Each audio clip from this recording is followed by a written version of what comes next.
إن الحمد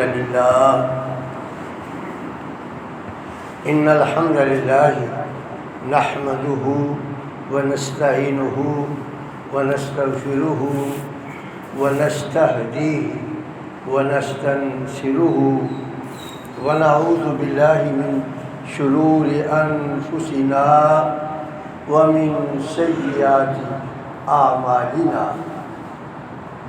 من يهده الله فلا مضل له ومن يضلله فلا هادي له وأشهد أن لا إله إلا الله وحده لا شريك له وأشهد أن محمدا عبده ورسوله أما بعد فإن أحسن الحديث كتاب الله وخير الهدي هدي محمد صلى الله عليه وسلم وشر الأمور محدثاتها وكل محدثة بدعة وكل بدعة ضلالة وكل ضلالة في النار اللهم صل على محمد وعلى آل محمد كما صليت على إبراهيم وعلى آل إبراهيم إنك حميد مجيد اللهم بارك على محمد وعلى آل محمد كما باركت على إبراهيم وعلى آل إبراهيم إنك حميد مجيد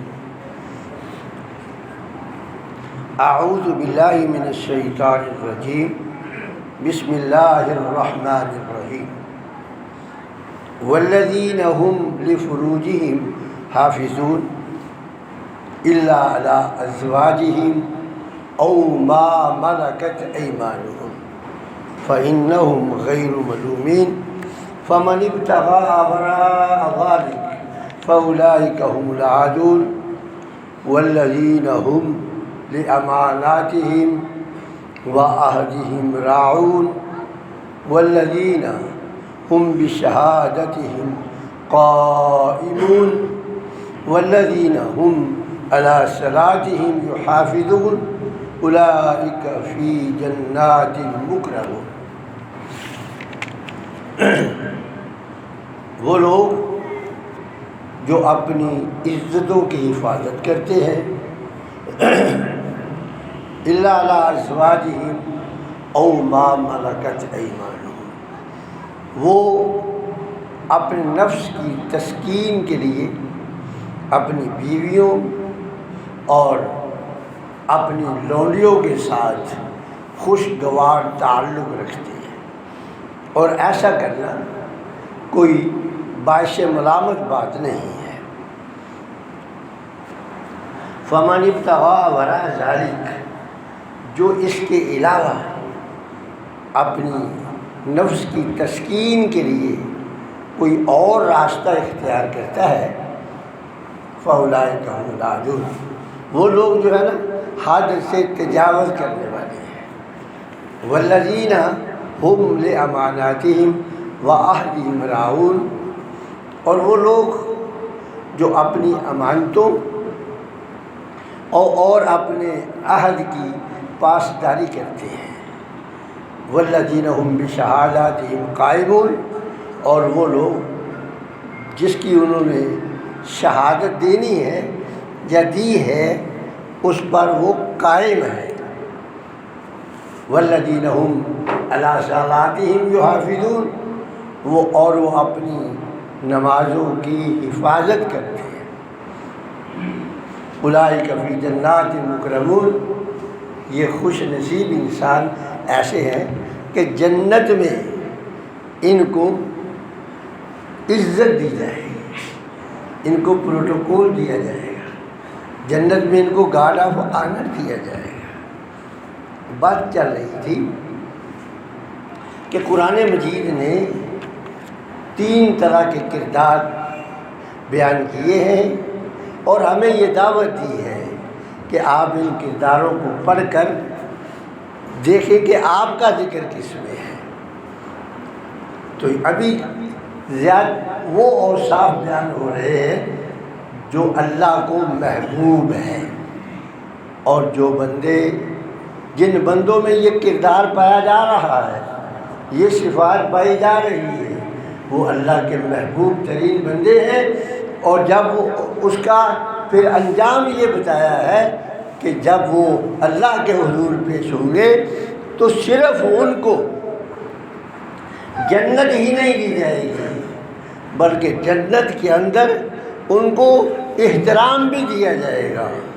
جنت جس میں آج دنیا میں ایک آپ کہہ لیں پروٹوکول دیا جائے گا، دنیا میں آپ دیکھتے ہیں نا، کوئی بڑا افسر ہے، وزیر مشیر ہے، اس کے آگے لگے ہوئے ہیں گارڈ، لگے ہوئے ہیں گاڑیاں ہیں، آگے ہیں پیچھے ہیں، وہاں یہی تکریم ایک مومن کو جنت میں فرشتوں کے ذریعے دی جائے گی۔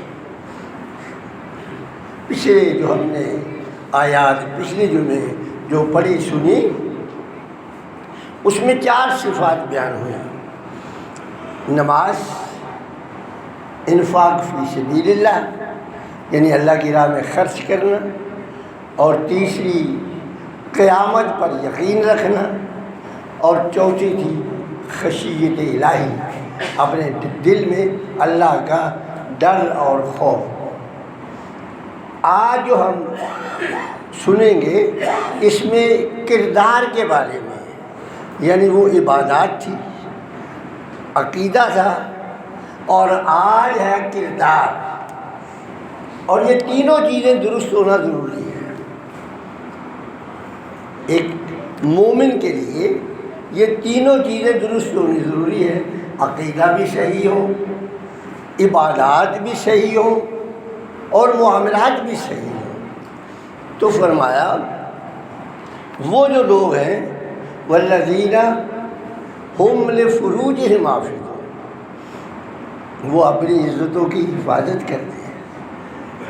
انسان اور حیوان میں جو بنیادی فرق ہے ان میں سے ایک فرق یہ بھی ہے، انسان کو اللہ نے جانوروں کی طرح سانڈ بنا کر نہیں بھیجا کہ وہ جہاں چاہے اپنی تسکین نفس کرتا پھرے۔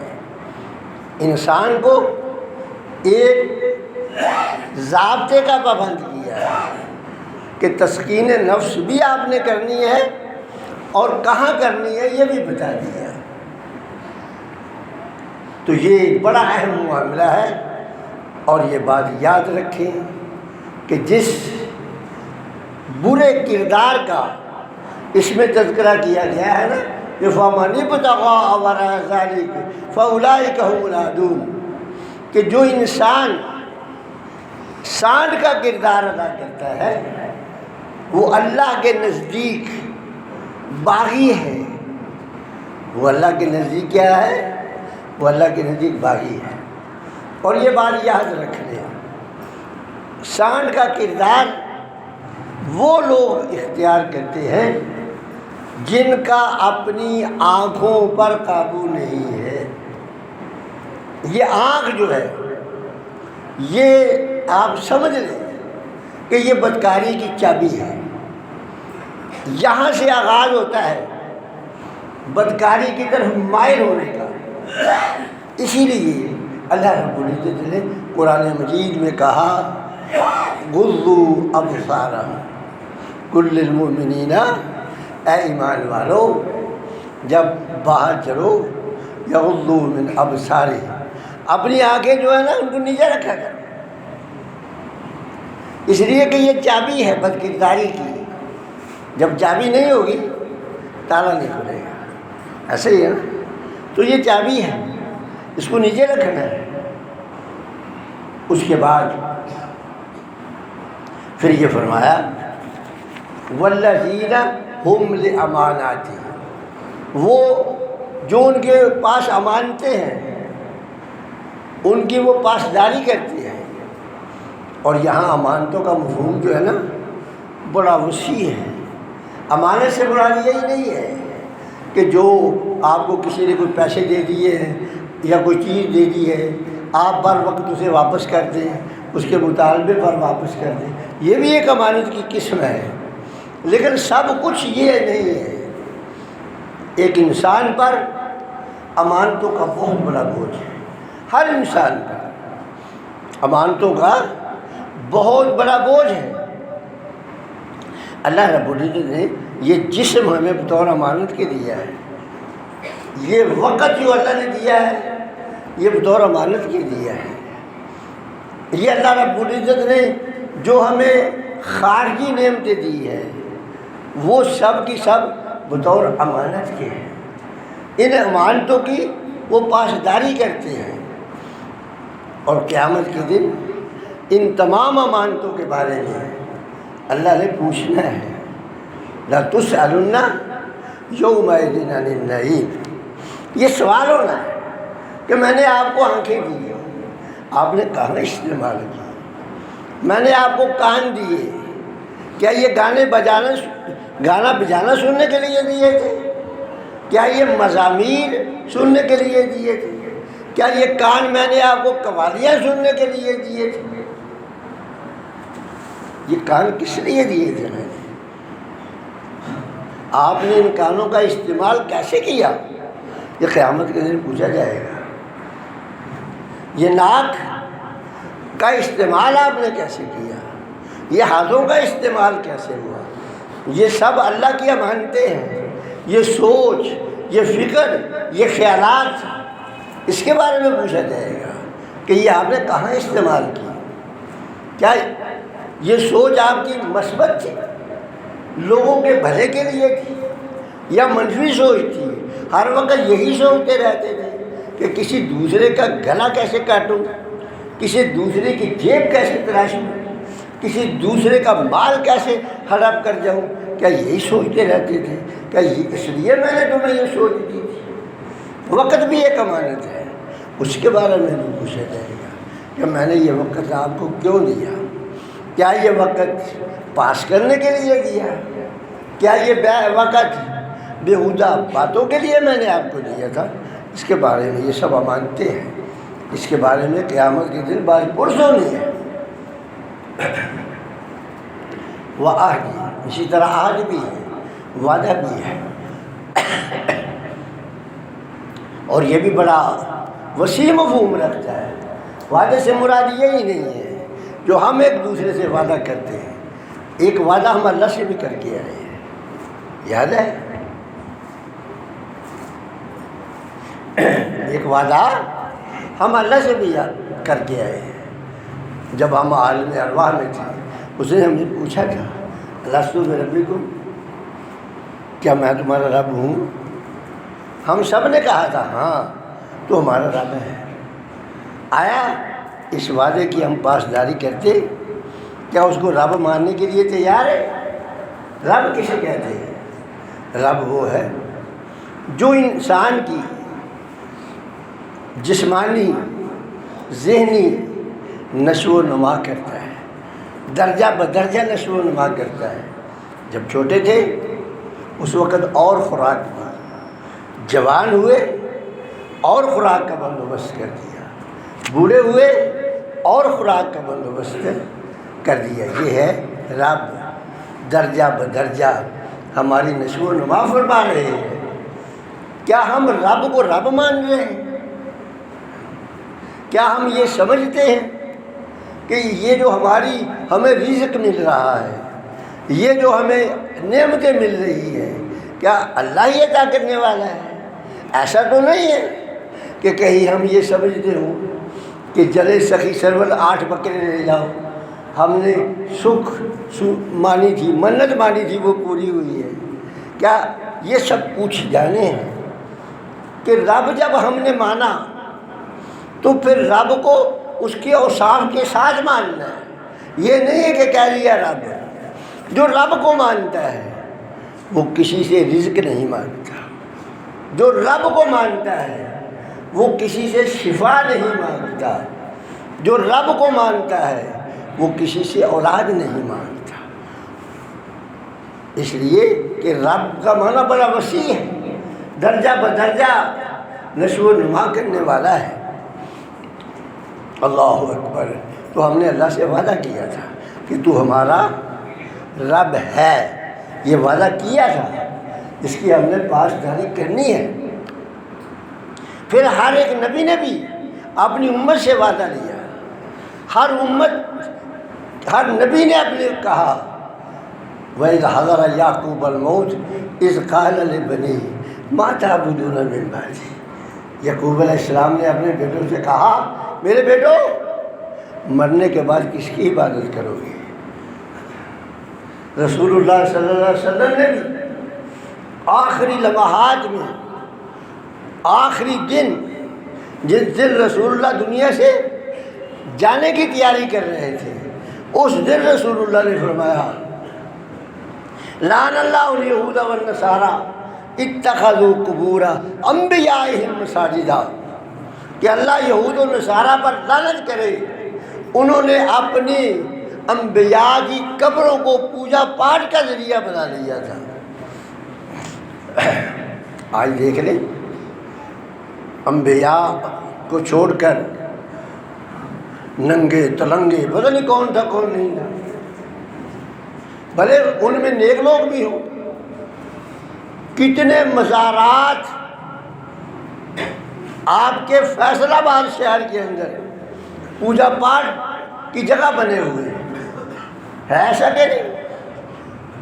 مزاروں کی پوجا پاٹ کی جا رہی ہے، اور رسول اللہ نے کہا کہ اللہ لعنت کرے یہود و نصارہ پر کہ انہوں نے اپنے انبیاء کی قبروں کو پوجا پاٹ کا ذریعہ بنا لیا تھا۔ اور اللہ سے دعا بھی کی رسول اللہ نے، اللہم لا تجعل قبری وثنا یعبد، اللہ میں دنیا سے چلا جاؤں، میں تجھ سے درخواست کرتا ہوں میری قبر کو پوجا پاٹ کا ذریعہ نہ بنا دینا، کہ لوگ میرے چلے جانے کے بعد میری قبر پر آ کر میری عبادت شروع کر دیں۔ یہ رسول اللہ صلی اللہ علیہ وسلم کے آخری عہد ہے جو اللہ کے رسول نے امت سے لیے ہے، اور یہی وجہ ہے کہ اللہ کا نبی جہاں فوت ہوتا ہے اسے وہیں دفن کیا جاتا ہے۔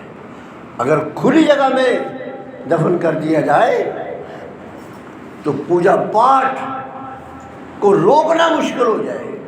ابھی آپ دیکھ لیں جن لوگوں کو وہاں جانے کا اتفاق ہوا ہے حاجیہ عمرہ کرنے کے لیے، اگر وہ وہاں سے یقیناً جو جاتے ہیں وہ جنت البقیع کی بھی زیارت کرتے ہیں، وہاں انہوں نے مٹی کی ٹرالی ڈلوائی ہوتی ہے، پتہ نہیں وہ مٹی کہاں سے آئی ہوتی ہے،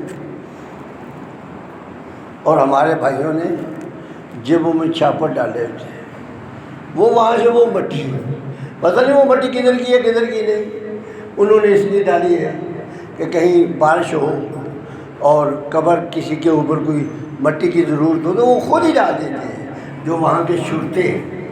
اور ہمارے لوگ کیا کرتے ہیں، ہمارے ہیں وہ قبر کی وہ مٹی جو ڈیری لگائی پڑی ہے، ٹرک کے ذریعے آئی ہے یا ٹرالی کے ذریعے آئی ہے، وہ دیکھتے شرطا میں دیکھ تو نہیں رہا، اگر نہیں دیکھ رہا ہوتا تو مٹھی بھر کے وہ چھاپر میں ڈال کے جیب میں ڈال دیتے ہیں،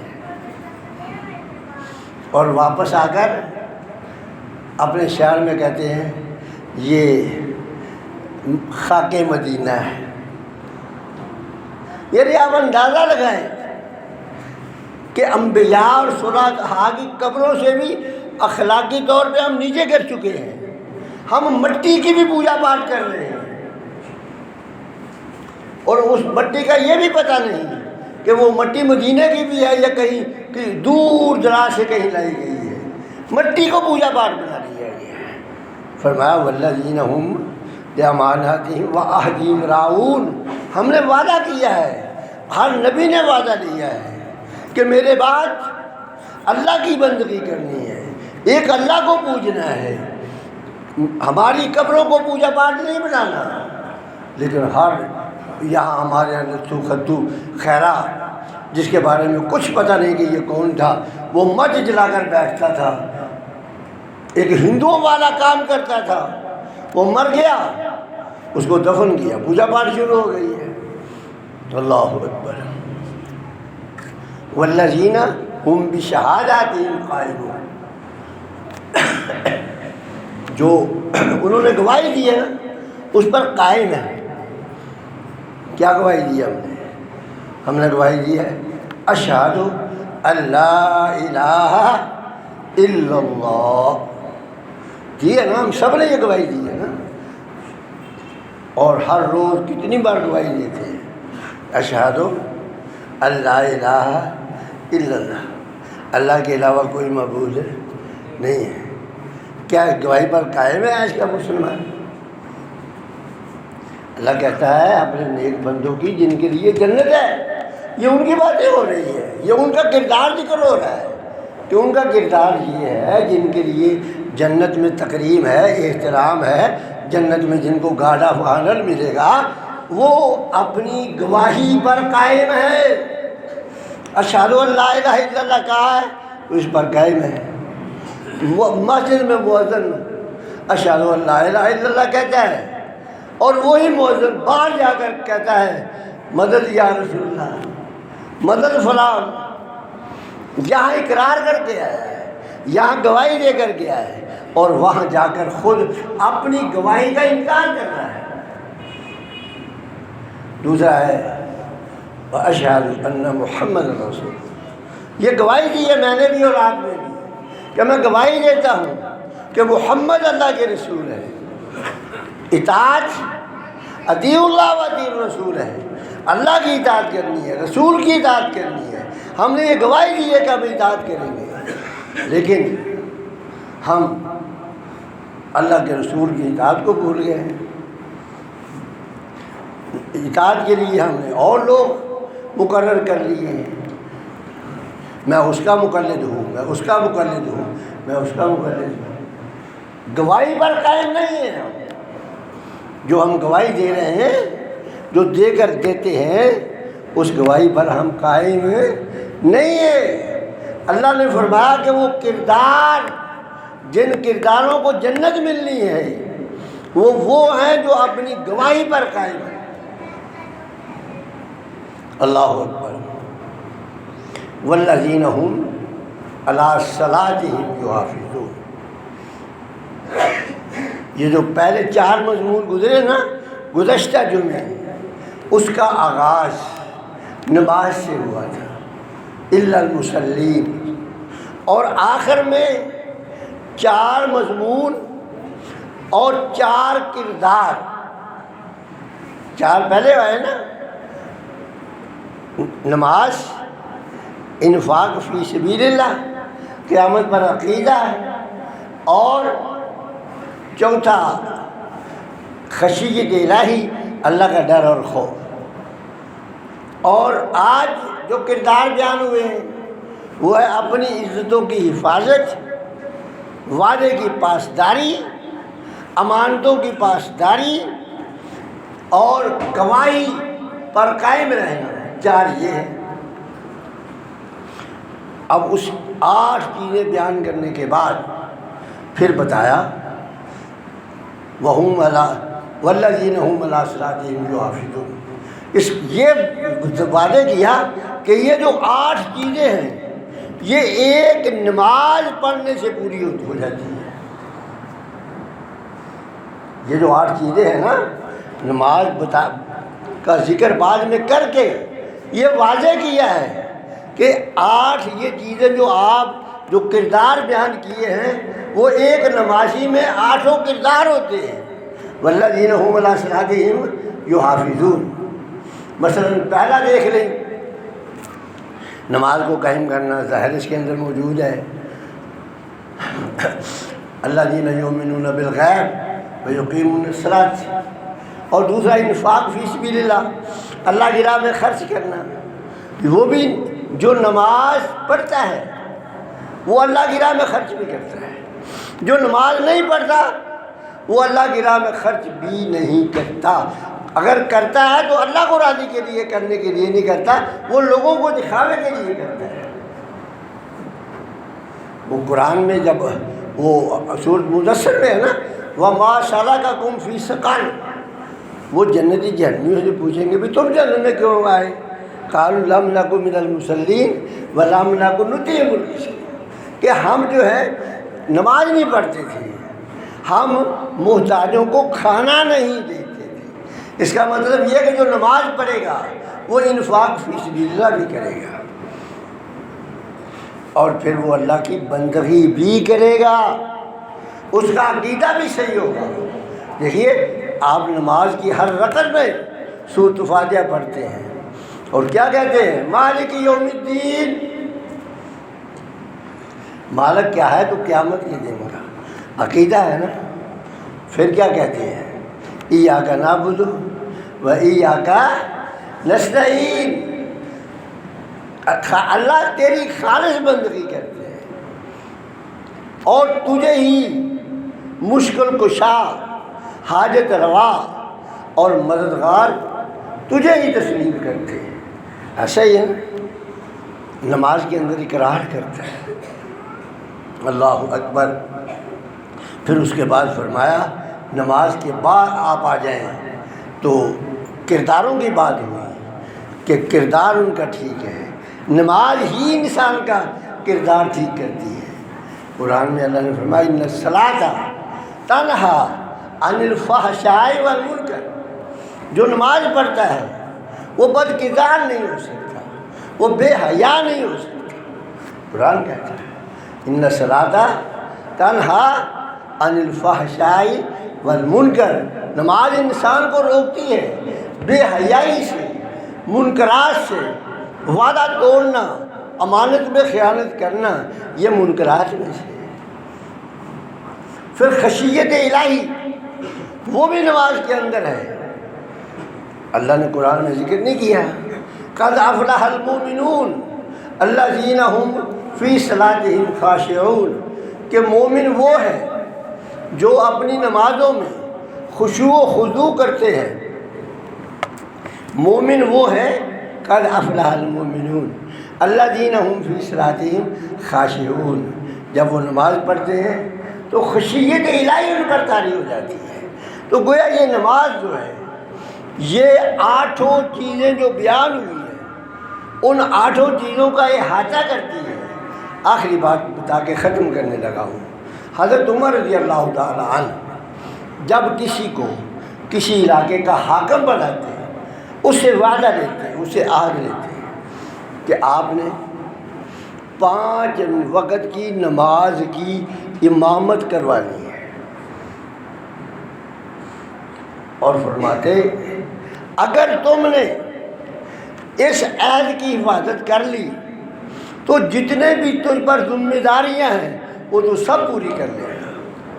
یہ عہد لیتے ہیں کہ اگر تو نے نماز کی حفاظت کر لی، بر وقت امامت کروائی، تو جتنی بھی ذمہ داریاں دوسری ہیں، نظم و نسق کی، رعایا کے انتظام کی، وہ تو ساری پوری کر لے گا۔ اگر یہ نہ کر سکا تو کوئی بھی نہیں کر سکے گا۔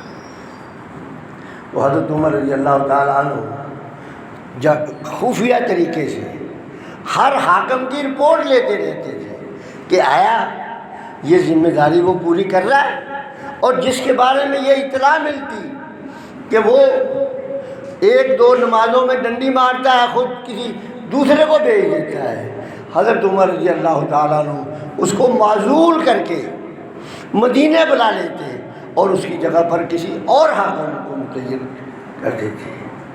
آج ہمارے ملک میں کیوں کرپشن ہے کہ آج ہمارا حاکم جو علاقے کا انچارج ہے، اس کی ذمہ داری ہے کہ وہ نماز کی حفاظت کرے، امامت کروائے، لیکن نہیں کرتا، وہ کوئی بھی ذمہ داری نہیں پوری کر رہا۔ کیوں کرپشن آ گیا؟ حضرت عمر کے زمانے میں کرپشن کیوں نہیں تھی؟ ایک واقعہ بھی حضرت عمر رضی اللہ عنہ کے عہد حکومت میں ایسا نہیں آیا کہ کسی چور نے چوری کی ہو، ایک واقعہ بھی نہیں ایسا۔ حضرت عمر کی 10 سالہ عہد حکومت میں ایک واقعہ بھی ایسا پیش نہیں آیا کہ کسی نے بدکاری کی، اس لیے کہ انہوں نے جن حاکموں کو متعین کیا تھا وہ ذمہ دار تھے، نماز کی پابندی ذمہ داری سے کرتے تھے۔ تو گویا اللہ رب العزت نے جہاں سے مضمون کو شروع کیا تھا اسی پر اختتام کر کے بتایا کہ ساری 8 کی 8 باتیں تنہا نماز کی پاسداری میں ہے۔ اللہ سے دعا ہے عمل کی توفیق دے۔ وآخر دعوانا الحمدللہ رب العالمین۔